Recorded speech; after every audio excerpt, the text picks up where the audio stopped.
Bismillahirrahmanirrahim. Assalamualaikum warahmatullahi wabarakatuh. Innal hamdalillah nahmaduhu wa nasta'inuhu wa nastaghfiruh wa na'udzu billahi min shururi anfusina wa min sayyiati a'malina. Man yahdihillahu fala mudilla lahu wa man yudlil fala hadiya lahu. Asyhadu an la ilaha illallah wahdahu la syarika lah wa asyhadu anna Muhammadan abduhu wa rasuluh. Sallallahu alaihi wa ala alihi wa sahbihi wa sallama tasliman katsira. Ya ayyuhalladzina amanu taqullaha haqqa tuqatih wa la tamutunna illa wa antum muslimun. Amma ba'd, fa inna asdaqal hadiits kitabullah wa khairul huda huda Muhammadin sallallahu alaihi wasallam. Wa syarrul umuri muhdatsatuha wa kullu muhdatsatin bid'ah wa kullu bid'atin dhalalah wa kullu dhalalatin finnar. Ma'asyiral muslimin, para jamaah salat subuh yang dimuliakan Allah Subhanahu wa taala. Kita masih dalam pembahasan tentang syirik di dalam masalah ibadah. Syekhul Islam Ibnu Qayyim mengatakan di dalam bukunya ini, halaman 194, faslun, pasal yang baru. Wa amma syirku fil ibadah, adapun syirik di dalam masalah ibadah, fahuwa ashal min hadha syirki wa akhafu syarra. Syirik dalam masalah ibadah ini adalah lebih ringan, ya, lebih ringan kejahatannya atau kemungkarannya. Kenapa dikatakan oleh Syekhul Islam syirik di dalam masalah ibadah ini lebih ringan kejahatannya atau kesesatannya? Karena syirik dalam masalah ini tidak sampai menyentuh kepada masalah fitrah. Sedangkan syirik yang telah kita bahas pada pertemuan yang lalu, syirik di dalam zat Allah atau syirik di dalam masalah muamalah kepada Allah Subhanahu wa taala, ini syirik yang menyangkut tentang apa? Tentang masalah rububiyah. Ya. Menyalahi fitrah. Jadi orang yang berbuat syirik, ya, yang tidak mengakui Allah Subhanahu wa taala sebagai Tuhannya, ini berarti orang ini telah menyalahi fitrahnya. Maka dari itu beliau mengatakan syirik dalam masalah ibadah ini lebih ringan ketimbang syirik yang pertama. Karena yang pertama ini menyangkut masalah fitrah. Semua orang diberi fitrah oleh Allah Subhanahu wa taala. Baik orang musyrik ataupun orang muslim sekalipun diberi fitrah oleh Allah Subhanahu wa taala, yaitu fitrah tauhid. Sebagaimana Allah Subhanahu wa taala menyebutkan di dalam ayat-ayatnya, ketika kita tanya kepada orang-orang kafir sekalipun, ya, siapa yang menciptakan mereka, siapa yang menciptakan alam semesta, mereka akan mengatakan Allah. Jadi mereka mengatakan dengan fitrahnya. Ya. Adapun mereka yang tidak mengakui Allah Subhanahu wa taala di dalam penciptaan, di dalam menciptakan dirinya atau memberikan rezeki kepadanya, maka dia telah menyalahi fitrahnya seperti orang-orang ateis yang tidak mengerti Tuhan. Makanya di dalam masalah ini kata beliau, syirik di dalam masalah ibadah lebih ringan ketimbang syirik yang pertama tadi. Sedangkan syirik masalah ibadah ini adalah pada asalnya orang ini sudah berfitrah. Kalau kita tanya kepada orang yang melakukan syirik dalam masalah ibadah, siapa yang menyembah, siapa yang menciptakan alam semesta, mereka serta-merta mengatakan Allah. Sebagaimana yang tertuang di dalam ayat-ayat Allah Subhanahu wa taala ketika Rasulullah SAW menanyakan hal ini kepada kaum Quraisy, siapa yang mengatur alam semesta ini, siapa yang memberikan rezeki kepada kalian dan sebagainya. Apa kata mereka? Mereka mengatakan Allah. Tetapi kenapa mereka berbuat syirik? Inilah syirik di dalam masalah ibadat. Fa innahu yasduru mimman ya'taqid annahu la ilaha illallah. Beliau mengatakan bahwa syirik dalam masalah ibadah ini timbul dari orang yang mengakui la ilaha illallah. Orang yang mengatakan la ilaha illallah, dia berbuat syirik. Seperti yang kami contohkan pada minggu yang lalu, seperti orang yang melakukan penyembahan di dalam kuburan, ya, memberikan sesajen kepada kuburan, takut kepada kuburan, takut kepada orang yang mati, meyakini bahwasanya orang yang mati ini punya manzilah di sisi Allah Subhanahu wa taala, sehingga mereka meminta kepada orang yang mati dan sebagainya. Ini semua, ya, masuk dari syirik dalam masalah ibadah kepada Allah Subhanahu wa taala. Ya. Fa innahu yasduru mimman ya'taqid annahu la ilaha illallah. Syirik dalam masalah ibadah ini timbul dari orang yang meyakini atau yang mengatakan la ilaha illallah. Wa annahu la yadurru wa la yanfa' wa la yu'ti wa la yamna illallah. Syirik ini timbul dari orang yang mengakui bahwasanya tidak ada yang membahayakan, tidak ada yang mendatangkan manfaat, tidak ada yang memberi dan menolak kecuali Allah Subhanahu wa taala. Wa annahu la ilaha ghairuhu wa la rabba siwa. Bahwa tiada Tuhan selain Allah Subhanahu wa taala. Ini syirik yang timbul dari orang-orang seperti ini. Jadi dari orang yang bertauhid secara lisannya atau secara fitrahnya, tetapi di dalam masalah ibadah dia masih menyekutukan Allah Subhanahu wa taala. Makanya dikatakan oleh Syekhul Islam, walakin la yukhlisu lillahi fi muamalatihi wa ubudiyatihi. Tapi orang yang mengatakan la ilaha illallah, orang yang mengakui bahwasanya tidak ada yang memberi, yang menolak, ya, kemudian tidak ada yang memberikan manfaat dan tidak dapat mendatangkan mudarat kecuali Allah, mereka ini tidak ikhlas kepada Allah Subhanahu wa taala di dalam apa? Di dalam ubudiyahnya, di dalam beribadah kepadanya. Padahal Allah Subhanahu wa taala mengatakan kepada kita, kalau kita mengakui bahwasanya Allah Subhanahu wa taala itu zat yang menciptakan, yang mengatur alam semesta ini, maka tentunya kita wajib pula mengakui bahwa Allah yang berhak untuk diibadahi. Bahwa Allah yang berhak untuk diibadahi. Sebagaimana yang tertuang di dalam surat Al-Baqarah, ya.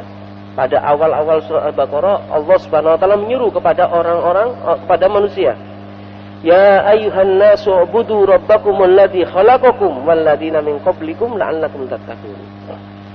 Wahai manusia, sembahlah Allah.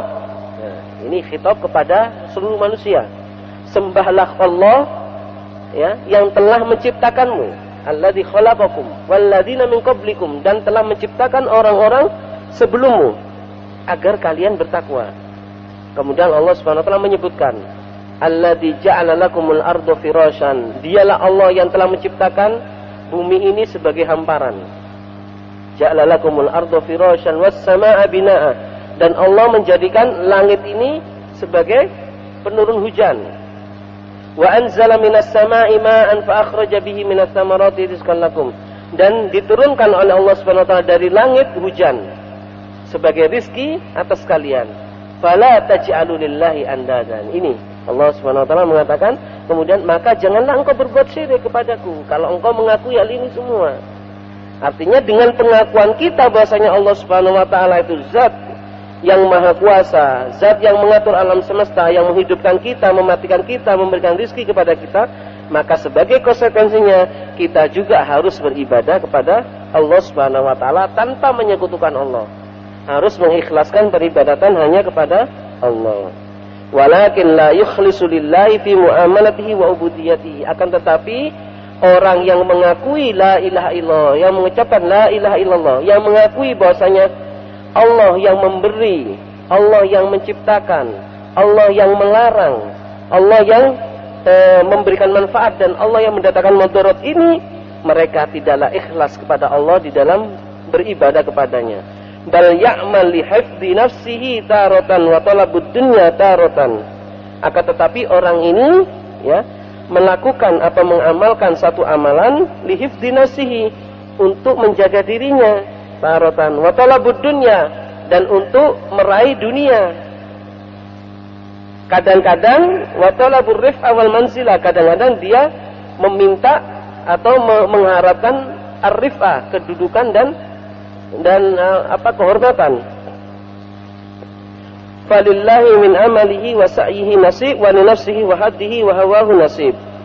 Sampai dikatakan oleh Syekhul Islam, orang seperti ini kadang-kadang melakukan pekerjaan itu untuk Allah, juga melakukan pekerjaan untuk aspek-aspek yang lain, untuk tendensi-tendensi yang lain. Bahkan wali syaitani nasib, bahkan untuk syaitan juga dia ada apa? Ada bagiannya di dalam masalah ibadahnya. Wa hadha halu aktsarin nas. Kemudian Syekhul Islam mengatakan, inilah keadaan kebanyakan manusia sekarang ini. Jadi beribadahnya bukan kepada Allah Subhanahu wa taala, tapi dengan maksud-maksud yang lain. Ada dengan maksud dia mendapatkan kedudukan, ada dengan maksud dia ingin apa? Ingin dilihat oleh orang bahwasanya dia ini adalah orang yang taat beribadah. ada dengan maksud dia mencapai untuk dunia saja dan sebagainya. Jadi tidak mengikhlaskan peribadatan hanya kepada Allah Subhanahu wa taala. Inilah yang disebutkan oleh Syekhul Islam, keadaan manusia sekarang ini telah berbuat syirik kepada Allah Subhanahu wa taala di dalam masalah ibadah. Wa huwa syirkil ladzi qala fihi an-nabiy sallallahu alaihi wasallam fi ma rawahu Ibnu Hibban fi sahihi. Inilah kesyirikan yang telah disebutkan oleh Nabi sallallahu alaihi wasallam di dalam hadis sahihnya, yang disebutkan oleh Nabi sallallahu alaihi wasallam dalam hadis sahihnya, diriwayatkan oleh Ibnu Hibban. Apa kata Rasulullah SAW? Rasulullah SAW mengatakan, "Asyirku fi hadhil ummah akhfa min dabibin naml." Kesyirikan di dalam umat ini lebih samar daripada langkahnya semut hitam di malam yang gelap gulita. Langkahnya semut hitam di malam yang gelap gulita di atas batu yang hitam. Kata Rasulullah, ini syirik, gambaran syirik sekarang ini. Jadi lebih samar daripada semut hitam yang ada di atas batu yang hitam, dia sedang berjalan. Ini yang ada. Akhfa min dabibin naml. Qila wa kaifa nanju minhu ya Rasulullah. Kemudian para sahabat mengatakan, wahai Rasulullah, bagaimana kita bisa terbebas dari kesyirikan seperti itu? Syiriknya itu samar sekali ya Rasulullah. Kita tidak mungkin bisa terbebas dengan syirik seperti itu. Terus lantas bagaimana kita bisa terbebas dari syirik seperti itu? Qala, kemudian Rasulullah SAW mengajarkan kepada mereka, Allahumma inni a'udzubika an usyrika bika wa ana a'lam wa astaghfiruka lima la a'lam. Ya Allah, aku memohon atau aku berlindung kepadamu dari kesyirikan yang aku ketahui, dari kesyirikan kepadamu dari apa yang aku ketahui, dan aku meminta ampun kepadamu dari kesyirikan yang tidak aku ketahui. Ini adalah doa Rasulullah SAW kepada untuk dirinya, yang diajarkan kepada para sahabat Nabi Sallallahu Alaihi Wasallam. Dan doa ini perlu kita amalkan, masyaallah muslimin. Karena apa? Karena kita tahu kesyirikan ini adalah sangat samar sekali. Kadang-kadang orang merasa aman saja, tidak terjerumus ke dalam kesyirikan, justru dia telah berbuat kesyirikan yang dikhawatirkan oleh Nabi Sallallahu Alaihi Wasallam. Untuk itu kita selalu berdoa, Allahumma inni a'udzubika min an usyrika bika wa ana a'lam wa astaghfiruka lima la a'lam. Ya Allah, aku berlindung kepadamu dari kesyirikan, dari menyekutukanmu dengan sesuatu yang aku ketahui, dan aku meminta ampun kepadamu dari kesyirikan yang tidak aku ketahui. Farriya kulluhu syirkun. Kemudian kata Syekhul Islam, riya semuanya ini adalah kesyirikan. Karena orang yang riya ini, dia tidak mengikhlaskan ibadah kepada Allah Subhanahu wa taala. Dia melakukan ibadah untuk tendensi-tendensi yang lainnya. Meskipun dia beribadah kepada Allah, tapi ada maksud tersembunyi selain itu. Makanya riya di sini kata beliau kulluhu syirkun. Riya semuanya adalah syirik. Meskipun derajat syiriknya adalah kecil, tapi harus kita waspadai. Sebagaimana Allah Subhanahu wa taala berfirman, Qul innama ana basyarum mithlukum yuha ilayya annama ilahukum ilahu wahid. Faman kana yarju liqa'a rabbih falyamal 'amalan shalihan wa la yusyrik bi ibadati rabbih ahada. Bisa dilihat di surat Al-Kahfi ayat 110. Yang artinya, katakan wahai Muhammad, sesungguhnya aku ini adalah manusia biasa seperti kalian. Yuha ilayya, tapi aku diberi wahyu oleh Allah Subhanahu wa taala. Annama ilahukum ilahu wahid. Aku diberi wahyu oleh Allah untuk menyampaikan kepada kalian bahwa innama ilahukum ilahu wahid. Sesungguhnya Tuhan kalian adalah Tuhan yang satu, yaitu Allah. Faman kana yarju liqa'a rabbih. Barang siapa yang mengharapkan perjumpaan dengannya, dengan Allah Subhanahu wa taala, falyamal amalan sholihan. Maka hendaknya dia melakukan amalan soleh. Wala yusyrik bi ibadati rabbih ahada, dan tidak menyekutukan Allah dengan sesuatu apapun. Di sini Allah Subhanahu wa taala menyebutkan fal ya'mal amalan sholihan. Jadi barang siapa yang ingin berjumpa dengan Allah di hari kiamat, maka hendaknya dia melakukan amal soleh. Amal soleh yang dimaksud di sini adalah amal yang terbebas dari riya dan amal yang sesuai dengan tuntunan Nabi SAW. Ini yang disebut amal soleh. Jadi standarnya amalan itu amalan soleh, manakala amalan yang kita lakukan itu terbebas dari riya, terbebas dari syirik. Itu yang pertama. Kemudian yang kedua, jikalau amalan tersebut sesuai dengan apa yang dituntun oleh Nabi SAW, itu namanya amalan soleh. Kita sholat kita hanya kepada Allah Subhanahu Wa Taala tanpa ada tendensi apapun. Kemudian kita berusaha sholat ini sesuai atau mencontoh, meniru dengan apa yang dicontohkan oleh Nabi SAW. Maka kita telah melakukan amalan soleh dalam bentuk apa? Dalam bentuk sholat. Kita telah melakukan amalan soleh dalam bentuk sholat. Sodako. Kita bersodako. Kita sodako tidak ada tendensi apapun. Artinya tidak ada tendensi agar orang yang disodako ini berbuat baik kepada kita dan sebagainya. Kita betul-betul sodako hanya untuk Allah Subhanahu Wa Taala. Ini yang pertama. Kemudian kita sodako sesuai dengan tuntunan Nabi SAW. Bagaimana tuntunan Nabi SAW? Ya kita sodako kepada orang-orang fakir miskin, meskipun dengan jumlah yang tidak ditentukan.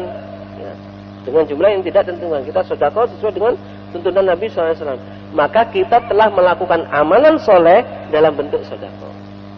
Maka jikalau amalan yang kita lakukan ini tidak ada di dalam amalan ini salah satu di antara keduanya, maka tidak dikatakan itu amalan soleh. Amalan yang dilakukan sesuai dengan tuntunan Nabi SAW. Tapi dia melakukannya ada tendensi yang lain. Ada tendensi untuk Allah dan ada tendensi untuk yang lain. Maka tidak dikatakan amalan soleh. Begitu juga ketika ada seseorang melakukan amalan soleh, dia melakukannya ikhlas karena Allah Subhanahu Wa Taala, tidak ada tendensi apapun, betul-betul ikhlas karena Allah Subhanahu Wa Taala. Tapi sayangnya amalan tersebut dilakukan tidak sesuai dengan tuntunan Nabi SAW, maka juga tidak dikatakan amalan soleh. Ini pernah sering kita bahas tentang masalah ini. Makanya Syekhul Islam mengatakan di dalam bukunya ini, ai kama annahu ilahun wahidun la ilaha siwa wa kadzalika yanbaghi an takuna al-ibadatu lahu wahdahu. Sebagaimana engkau mengakui Tuhan itu adalah satu, yaitu Allah Subhanahu Wa Taala, sebagaimana engkau mengakui yang mengatur alam semesta ini adalah Allah, yang menghidupkan kalian itu adalah Allah, yang mengatur rezeki kalian itu adalah Allah, maka seharusnya juga kalian harus beribadah hanya kepadanya, kata Syekhul Islam di sini. Fakama tafarrada bil ilahiyah yajibu an yufrada bil ubudiyah. Sebagaimana Allah ini kita esakan di dalam pekerjaannya, di dalam ketuhanannya, di dalam amalan-amalannya, maka kita esakan pula di dalam kita beribadah kepadanya. Jadi kita ketika mengesakan Allah, bahwasanya Allah ini Tuhan kita, satu-satunya Tuhan yang mengatur alam semesta, yang mengatur hidup kita dan sebagainya, maka seharusnya juga kita esakan di dalam ibadat kepadanya. Maka beliau mengatakan, fal amalus soleh huwal khali minar riya al muqayyad bis sunnah. Adapun amalan soleh adalah amalan yang terlepas atau kosong dari riya, yang diikat dengan sunnah, yaitu dengan apa? Amalan yang sesuai dengan tuntunan Nabi SAW. Ini dia dikatakan oleh beliau. Jadi amalan soleh, yang dimaksud amalan soleh itu adalah amalan yang terlepas, terbebas, kosong dari riya, dan tentunya amalan tersebut diikat dengan sunnah, diikat dengan tuntunan yang dituntun oleh Nabi SAW. Untuk itu, ma'asyiral muslimin, wa kana min du'ai Umar bin Khattab radhiyallahu anhu, untuk itu salah satu doanya Umar bin Khattab radhiyallahu anhu supaya beliau bisa melakukan amalan soleh dan amalannya ini diterima oleh Allah Subhanahu Wa Taala. Apa yang beliau seru kepada Allah? Apa yang beliau minta kepada Allah? Allahumma ja'al amali kulluhu sholihan. Ya Allah, jadikan amalanku seluruhnya ini adalah soleh. Waj'alhu liwajhika khalisan, dan jadikan amalku ini hanya untukmu, hanya untuk wajahmu. Wala taj'al li ahadin fihi syai'an, dan janganlah engkau jadikan amalku ini untuk selainmu. Janganlah engkau jadikan amalku ini untuk selainmu. Ini doanya Umar bin Khattab radhiyallahu anhu. Jadi sahabat Umar bin Khattab ini senantiasa takut kepada Allah Subhanahu Wa Taala. Takut jika amalannya ini tidak diterima oleh Allah. Allahumma ja'al amali kulluhu khair, kulluhu soleh, kata Umar bin Khattab. Ya Allah, jadikan seluruh amalanku ini adalah soleh. Ya. Waj'alhu liwajhika khalisan, dan jadikan seluruh amalanku ini hanya untukmu, hanya untuk wajahmu.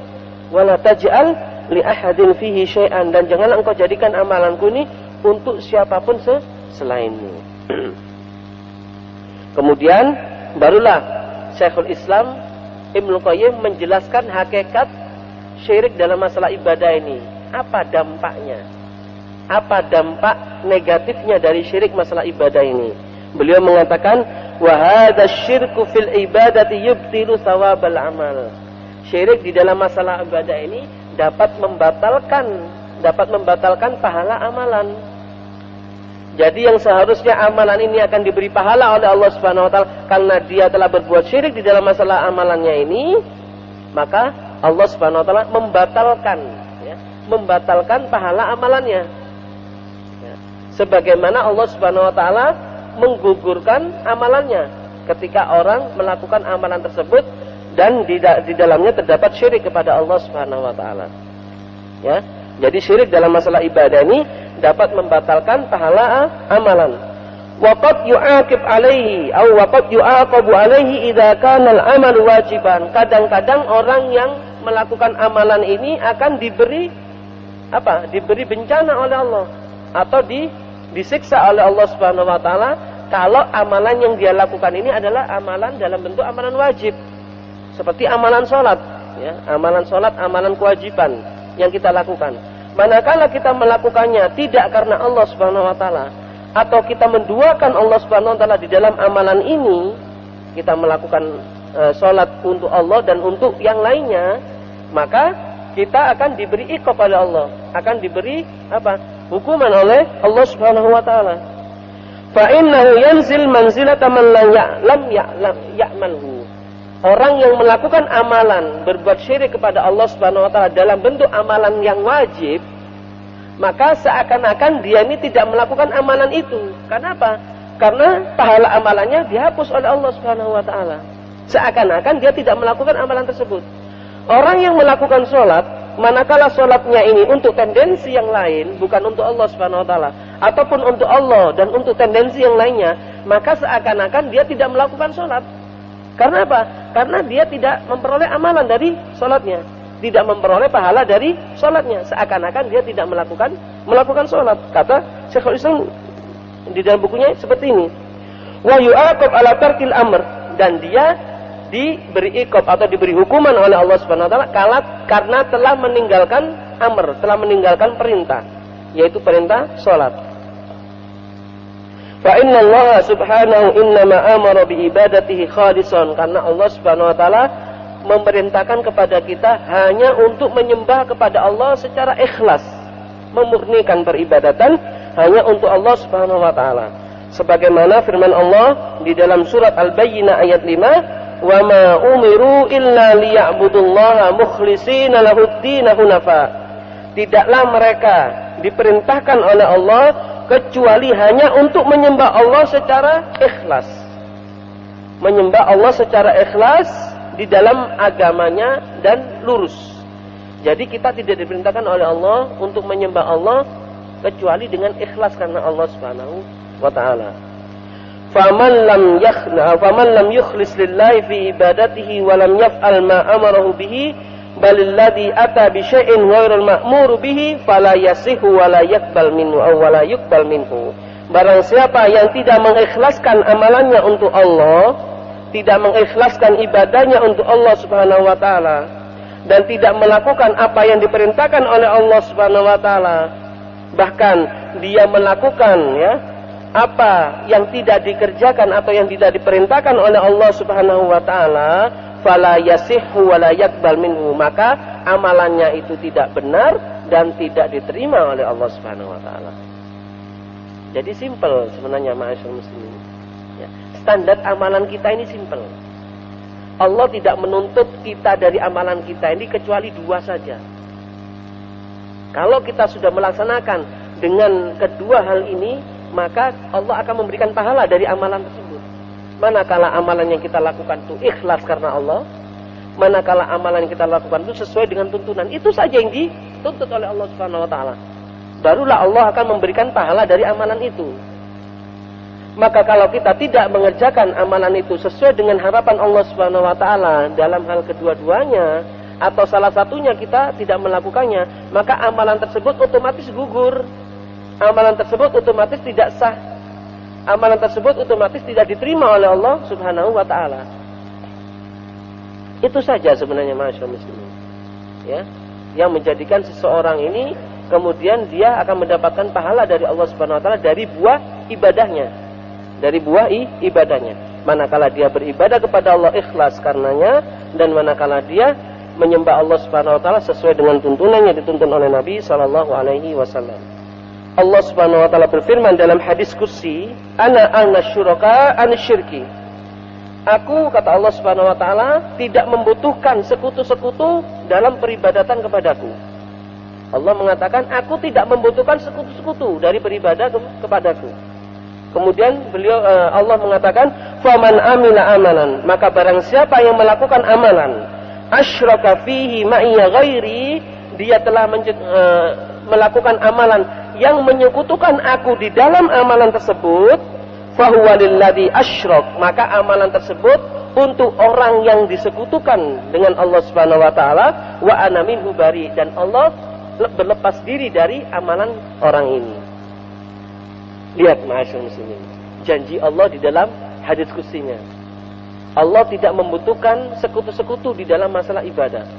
Maka barang siapa yang beribadah kepada Allah, melakukan amalan kepada Allah Subhanahu wa taala, di dalam amalan tersebut dia masih menyekutukan Allah, maka Allah akan meninggalkan amalannya dengan sekutunya, dan Allah berlepas diri dari amalan yang dia amalkan.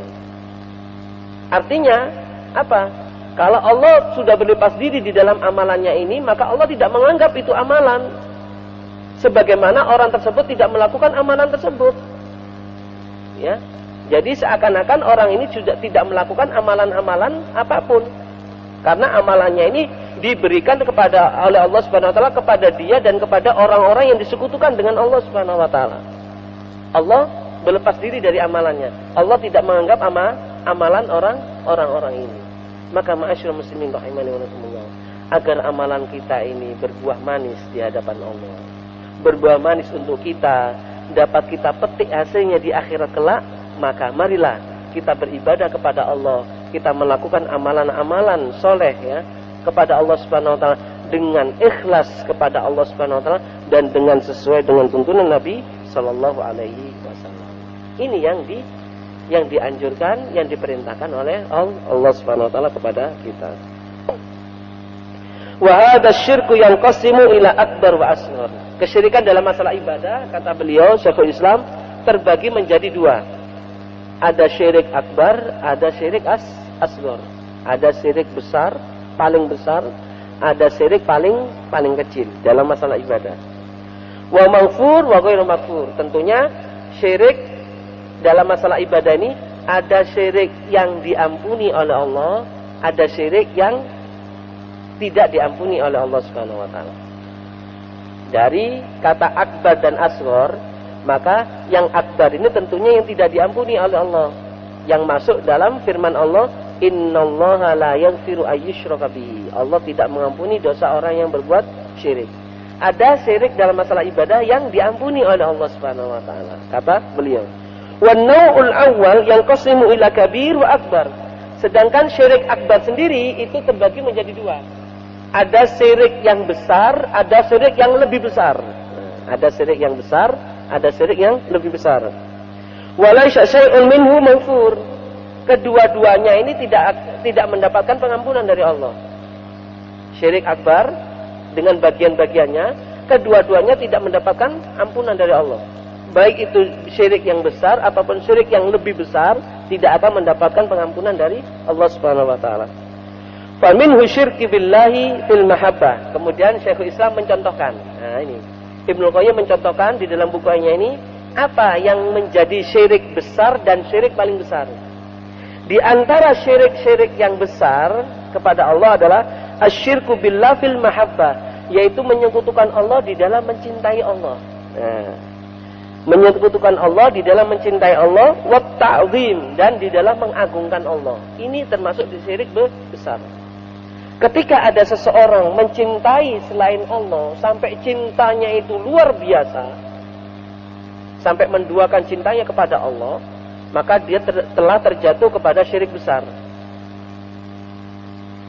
Apakah bisa dikiaskan ketika ada seseorang sangat mencintai orang yang dicintai? Umpama ada orang laki-laki mencintai perempuan, sampai dia rela berkorban demi perempuan ini. Bahkan nyawanya pun melayang demi perempuan ini, dia rela. Apakah orang ini termasuk ke dalam syirik besar yang dikatakan oleh Syekhul Islam ini, syirik fil mahabbah? Iya. Iya, termasuk orang yang terjerumus ke dalam syirik yang besar. Seorang bapak sangat mencintai anaknya. Seorang bapak sangat mencintai anaknya. Sampai-sampai demi mencintai anaknya itu dia rela berkorban nyawanya sekalipun. Dia berkorban nyawanya, bahkan sampai berkorban agamanya demi mencintai anaknya ini, agar anaknya meraih kecintaan anaknya ini. Apakah dia kemudian terjerumus dalam syirik besar yang dikatakan oleh Syekhul Islam Ibnu Qayyim? Iya. Dia telah terjerumus ke dalam syirik besar yang dimaksud oleh Syekhul Islam Ibnu Qayyim. Ketika ada seseorang yang mencintai gurunya, sampai dia ini mengkultuskan gurunya,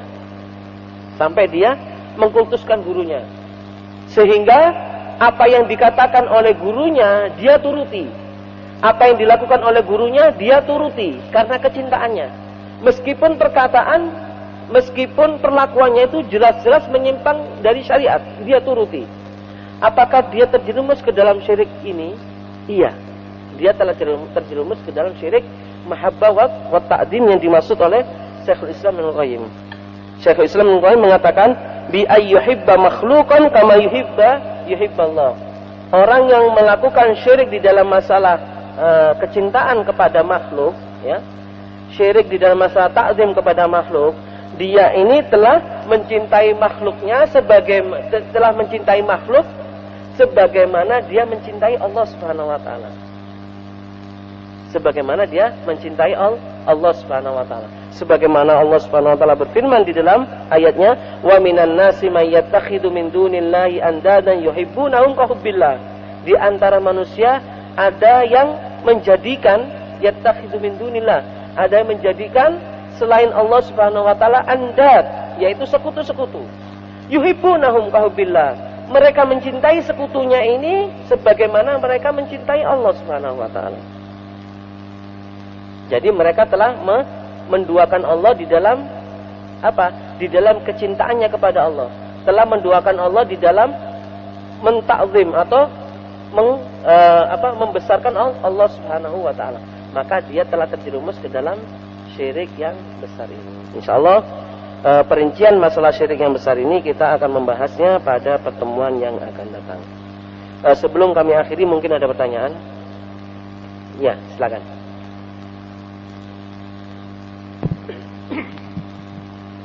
Assalamualaikum warahmatullahi wabarakatuh, Ustaz. Waalaikumsalam warahmatullahi wabarakatuh. Tadi Ustaz mengatakan bahwa syirik terutama dalam ibadah yang sangat samar, semut hitam berjalan di atas batu hitam malam hari dan sebagainya, terus disatukan dengan amalan yang tidak ada tuntunannya. Terus pertanyaan saya begini, kalau amalan itu dilakukan oleh seorang ustadz untuk menceritakan hal-hal yang baik, tetapi cerita-cerita baik itu hadisnya lemah, atau bahkan dikatakan tidak ada tuntunannya tadi itu. Contoh ya Ustaz, yang pernah saya dengar dari ustadz itu cerita tentang Masito,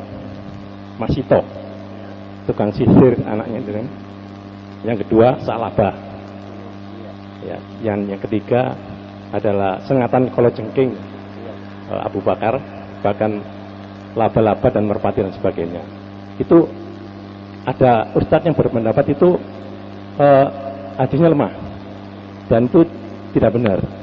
Mau diceritakan dengan cerita-cerita ustadz seperti ini kepada santri-santrinya, walaupun ini cerita baik, apakah termasuk dalam kesyirikan atau bagaimana Ustaz? Terima kasih. Bismillah, alhamdulillah, wassalatu wassalamu ala rasulillah wa ala alihi wa sahbihi wa wala. Ya, dalam masalah kesyirikan tadi yang ditanyakan oleh Bapak ini, ya, syirik ini sebagaimana yang kita ketahui, yang dimaksud oleh Rasulullah SAW, syirik akhfa min dabibin namal, yaitu lebih samar daripada binatang kecil hitam di atas batu hitam, yaitu semut, ya, yang berjalan seakan-akan seperti itu, dan dengan amalan soleh yang menjadi syarat utama, ya, salah satu syarat utama diterimanya amalan oleh Allah Subhanahu wa taala. Apakah masuk dalam kategori ada seorang ustadz yang menceritakan cerita-cerita, ya, qasas, ya, dan ternyata cerita ini memuat hadis-hadis yang dhaif dan sebagainya. Apakah dia termasuk telah melakukan syirik seperti yang dikatakan oleh Rasulullah SAW, syirik akhfa min dabibinan? Di sini ada perincian, ma'asyiral muslimin rahimani wa rahimakumullah. Sebagaimana kita memperinci orang yang dikatakan dia itu seorang ustaz. Kadang-kadang di tempat kita atau di negara kita ini, asal dia bisa ngomong sedikit tentang ayat Al-Qur'an tanpa kita mengetahui ayat ini benar atau tidaknya dalam masalah tafsirannya atau yang lainnya dan sebagainya, maka kita sudah bisa memberi julukan orang ini adalah seorang ustaz. Ini yang pertama. Jadi karena kita ini terbiasa mengatakan orang meskipun dia tidak berilmu, tapi hanya cuma mengetahui satu sisi saja dari Al-Quran, dan dia menerjemahkannya tanpa dia bisa mengetahui arti ataupun terjemahan tafsirannya, maka kita sudah katakan ustaz. Ini yang perlu kita luruskan, ya. Kemudian yang kedua, bahwa seseorang ketika menyampaikan satu hadis, ya, satu hadis yang memuat tentang kisah-kisah, bahkan kisah-kisah ini mungkin ada anjuran, ya, di dalamnya mungkin ada anjuran-anjuran untuk kita melakukan amalan-amalan atau amalan-amalan soleh dan sebagainya. Kemudian dia tidak mengetahui posisi hadis ini, tidak mengetahui derajat hadis ini, apakah hadis ini adalah sahih ataupun tidak. Kalau dia menyampaikannya itu dengan keyakinan bahwasanya itu adalah hadisnya sahih, ternyata itu sebaliknya dengan keyakinan, ya, dengan keyakinan bahwasanya itu hadisnya sahih, dan ternyata hadis ini adalah dhaif dan tidak bisa diamalkan, maka dia telah terjerumus ke dalam apa yang difirmankan oleh Allah Subhanahu wa taala, taqawwala 'ala Allah bighairil haq. Apa yang disabdakan oleh Nabi sallallahu alaihi wasallam, man kadzaba alayya muta'ammidan. Barang siapa yang berdusta atas namaku secara sengaja, falyatabawa maq'adahu minan nar, kata Rasulullah SAW. Maka disediakan tempatnya di api neraka. Apakah orang ini terjerumus ke dalam masalah syirik? Tidak. Ya, orang ini tidak terjerumus ke dalam masalah syirik. Kalau yang dia sampaikan itu adalah hadis yang menurut dia itu sahih, menurut keyakinannya itu adalah sahih, tapi ternyata kenyataannya hadis ini adalah dhaif, sehingga hadis ini diamalkan oleh seluruh manusia. Maka dia telah berani berkata-kata tentang Allah bighairil haq. Dia telah berani berkata-kata atas nama Rasulullah SAW tanpa ada haknya. Dia disediakan oleh Allah Subhanahu wa taala api neraka, tanpa dia terjerumus ke dalam masalah kesyirikan. Kecuali kalau yang dianjurkan oleh orang ini adalah dalam masalah ibadah kepada Allah Subhanahu wa taala. Nah, ini lain. Kalau dalam masalah ibadah, kemudian dia mencuplik hadis yang dhaif, hadis yang maudhu bahkan, kemudian ibadah ini diamalkan oleh orang lain. Ibadah ini diamalkan oleh orang lain, maka dia adalah salah satu orang yang menyeru kepada manusia, menyeru kepada kebid'ahan, melakukan suatu amalan yang tidak didasarkan atau tidak ada dasarnya dalam Islam. Kalau ibadah ini masuk dalam keyakinan betul, maka orang ini sudah terjerumus ke dalam masalah syirik. Jadi berkaitan, Bapak, ya. Berkaitan. Jangan kemudian kita mengira bahwasanya orang yang melakukan bid'ah itu kemudian aman-aman saja, tidak akan terjerumus ke dalam masalah syirik. Siapa bilang? Orang yang melakukan bid'ah, ya, melakukan ibadah tanpa tuntunan Nabi sallallahu alaihi wasallam, ataupun melakukan ibadah karena dia syubhat, ya, Karena dia meyakini ada satu hadis, padahal hadis ini adalah hadisnya maudhu, dan dia meyakini hal itu, dia sebarkan kepada manusia sehingga manusia ini melakukan ibadah seperti itu dengan keyakinannya, maka dia bisa terjerumus ke dalam syirik dalam masalah ibadah kepada Allah Subhanahu wa taala. Karena sahabat saja dia melakukan ibadah tidak kepada Allah, tidak sesuai dengan tuntunan Nabi sallallahu alaihi wasallam. Sebagaimana kita ketahui tadi dikatakan oleh Syekhul Islam Ibnu Qayyim, amalan soleh yang disebutkan oleh Allah di dalam firman-Nya, "Fal ya'mal amalan sholihan", dikatakan amalan soleh itu manakala amalan tersebut pertama, ya, terbebas dari riya, khali minar riya, dan yang kedua harus ada tuntunan dari Nabi sallallahu alaihi wasallam. Harus ada tuntunan dari syariat. Manakala kedua-duanya ini tidak ada atau salah satunya tidak ada dari amalan ini, maka amalan ini tertolak. Orang yang melakukan amalan sama saja orang tersebut tidak melakukan amalan. Bahkan orang tersebut akan diberi azab oleh Allah manakala dia meyakini amalan tersebut disyariatkan oleh Allah Subhanahu wa taala. Itu perbedaannya ma'asyiral muslimin rahimankumullah. Jadi jangan dikira kemudian ketika orang yang berbuat bid'ah yang dia lakukan ini aman-aman saja, tidak akan terjerumus ke dalam masalah kesyirikan kepada Allah Subhanahu wa taala. Dengan keyakinannya akhirnya dia terjerumus ke dalam kesyirikan kepada Allah Subhanahu wa taala. Wallahu taala. Seperti itu, Pak. Mungkin ada yang lain. Pertanyaan saya tadi yang cerita-cerita tadi itu apa betul memang itu masih lemah hadisnya, ya, atau bagaimana? Cerita tentang tersengat Mas Sito. Ya. Anak tukang sisir anaknya. Nabi Fir'aun. Ya. Itu satu. Kedua, cerita tentang Salabah. Ya. Salabah itu ya, dan ketiga tentang Abu Bakar disengat kalajengking. Yang di gua. Di gua itu. Ya. Itu gimana Ustaz masih? Oh, tentang hadisnya itu ya. Bismillah, alhamdulillah, wassalatu wassalamu ala rasulillah wa ala alihi wa sahbihi wa ala. Masalah tentang tukang sihirnya ya, Fir'aun ya, yang dinamakan Masyito dan sebagainya. Maka kita perlu mengecek lagi hadisnya, karena ini termasuk dari kabar-kabar Israiliyat. Termasuk dari kabar Israiliyat, yaitu kabar-kabar terdahulu. Sikap kita Ahlussunnah wal Jamaah ketika kita menyikapi ada kabar-kabar terdahulu, apa sikap kita? Sikap kita adalah tidak membenarkan dan tidak pula mendustakan. Tidak membenarkan dan tidak pula mendustakan. Kita tawakuf. Apalagi kemudian kita mengamalkan ya. Kita mengamalkan syariat terdahulu. Nah, ini harus kita uji terlebih dahulu. Apakah amalan syariat terdahulu itu sesuai dengan syariat Islam? Kalau sesuai dengan syariat Islam, maka amalan terdahulu kita lakukan. Amalan terdahulu kita lakukan. Kalau tidak sesuai dengan syariat Islam, amalan terdahulu, maka kita tidak boleh melakukannya. Meskipun itu dicontohkan, diceritakan oleh Allah di dalam Al-Quran. Seperti kaumnya Nabi Musa dulu ketika mereka bertobat. Ya, cara bertobat mereka itu adalah dengan cara apa? Dengan cara membunuh diri. Dengan cara membunuh diri mereka. Ya, jadi dengan cara mereka itu membunuh diri, maka dia itu telah bertobat kepada Allah Subhanahu Wa Taala. Apakah syariat ini kemudian kita lakukan? Tidak, karena syariat ini jelas-jelas bertentangan dengan syariat kita yang dilarang oleh Nabi Shallallahu Alaihi Wasallam agar kita membunuh diri kita. Nabi Shallallahu Alaihi Wasallam mengatakan barang siapa yang membunuh dirinya sendiri atau menjatuhkan dirinya dari satu ke tempat kejadian ke tempat lain, kemudian dia meninggal, maka dia telah membunuh dirinya sendiri. Ini diharamkan oleh Rasulullah Sallallahu Alaihi Wasallam. Maka kita tidak boleh melakukannya hal ini. Adapun dalam masalah-masalah yang syariat kita ini tidak membenarkan dan tidak mendustakan, maka sikap kita terhadap kisah-kisah terdahulu ya, kita adalah tidak membenarkannya dan tidak pula mendustakannya, yaitu tawakuf. Kita berhenti sampai di sana.